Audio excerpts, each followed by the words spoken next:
Delivery అనేది లేడీస్‌కి ఒక పునర్జన్మ కింద చెప్తారందరూ. I am doctor Sudha from Sudha hospital, Hyderabad. So, మేము ఒక గైనకాలజిస్ట్‌గా ఎన్నో డెలివరీలు చేస్తూ ఉంటాం. సో, వాళ్ళలో జరిగే ఈ మెడికల్ చేంజెసే కాకుండా, వాళ్ళలో సైకలాజికల్ చేంజెస్ అండ్ వాళ్ళ ఆలోచనలు ఎలా మారతాయి, అంటే లైక్ ప్రెగ్నెన్సీలో చెకప్స్‌కొచ్చినప్పుడు వాళ్ళెలా ఉన్నారు, అండ్ సడెన్‌గా ఒకరోజు డెలివరీ అవుతుంది వాళ్ళకి. ఆ నెక్స్ట్ డే నుంచి వాళ్ళ లైఫ్ ఎలా ఉంది, ఇవన్నీ కూడా మేము క్లోజ్‌గా అబ్జర్వ్ చేసే అవకాశం మాకు దొరుకుతుంది. సో, వీటిలో కొన్ని కీ పాయింట్స్ చెప్పదలుచుకున్నాను. సో, యూజువల్లీ డెలివరీ వరకు కూడా దట్ టూ ఫస్ట్ ప్రెగ్నెన్సీ వాళ్ళకి అంతా స్మూత్‌గానే గడిచిపోతుంది. బికాజ్ టైమ్ టు టైమ్ వాళ్ళ ఫుడ్ గానీ, స్లీప్ గానీ, వర్క్ అన్నీ మేనేజ్ చేసుకుంటారు. ఈవెన్ వర్కింగ్ వుమెన్ కూడా చాలా మంది చక్కగా హ్యాండిల్ చేసుకుంటున్నారు. సడెన్‌గా ఒకరోజు తనకి డెలివరీ అవుతుంది. సో, ఆ డెలివరీ టైంలో తను పడ్డ స్ట్రెస్, డెలివరీ అవుతుందా లేదా? తర్వాత పెయిన్స్, ఫిజికల్‌గా తనకి కంట్రాక్షన్స్ కావచ్చు.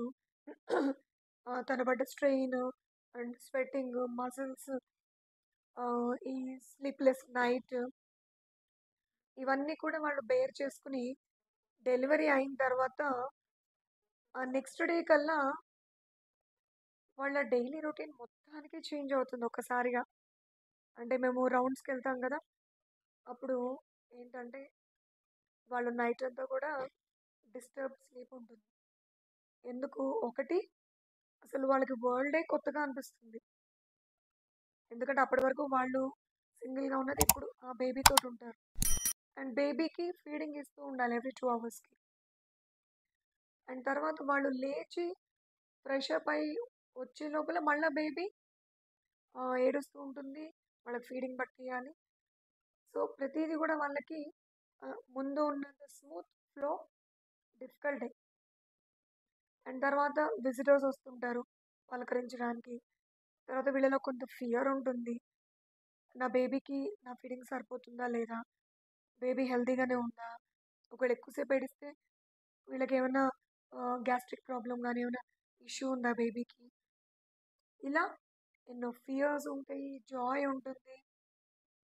అండ్ ఆ మదర్‌హుడ్ అనే ఫీల్ అనేది ఎవ్వరు కూడా ఏ వర్డ్స్ తోటి మనం డిస్క్రైబ్ చేయలేం. సో, వీటిని ఎలా మేనేజ్ చేసుకోవాలనేది ముందుగానే మీరు మా సలహాలు తీసుకొని, దాని ప్రకారంగా ఏ ఫుడ్స్ తీసుకోవాలి, ఎట్లా హైజీన్ మెయింటైన్ చేసుకోవాలి, అండ్ బేబీకి ఫీడింగ్స్ ఎట్లా ఇవ్వాలి, ఇవన్నీ డెలివరీ అయిన తర్వాత తెలుసుకోవడం కాదండి. ప్రెగ్నెన్సీ చెకప్స్‌కొచ్చినప్పుడు కూడా మేము కొంతవరకు కౌన్సెలింగ్ ఇచ్చి చెప్తూ ఉంటాం. సో, ఇవన్నీ కూడా మీరు ముందుగానే దృష్టిలో పెట్టుకొని, వీటికి ప్రిపేర్ అయ్యి ముందుకెళ్తే మాత్రం you will definitely enjoy your motherhood with minimal stress. Thank you.